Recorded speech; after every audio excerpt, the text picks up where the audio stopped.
আজকে আমি দর্শক বিলালকে নিয়ে কিছু বলবো, যাকে একসময় মানুষ অনুপ্রেরণা ভাবত, যার ভিডিও সবাই দেখতো, সকলেই দেখতো, যার ভিডিও সকলেই পছন্দ করতো। আমি নিজেও, আমি ব্যক্তিগতভাবে আমি দর্শক বিলালের ভিডিও পছন্দ করতাম, কিন্তু ইদানিং সে কী করছে, প্রথমে সে বই বার করছে, ঠিক আছে, জনগণ বলতেছে 300 টাকার বই 1000 টাকা বিক্রি করতেছেন, তার নিয়ে অনেক সমালোচনা হয়েছে, ঠিক আছে।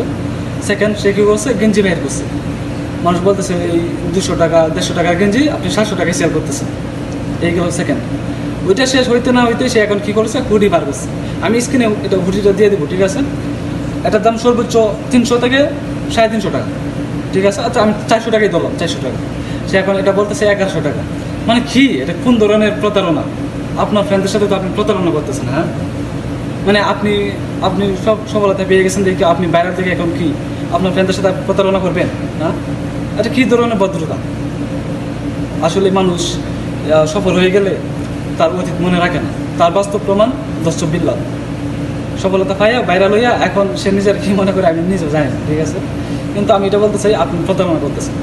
আপনাকে আগে সবাই অনুপ্রেরণা ভাবত, এখন আপনাকে কমেন্টে আপনি চেক করেন, আপনারা সবাই বাটপার বলেন। কী কারণ বলে? আপনার কার্যকলাপের জন্য, ঠিক আছে।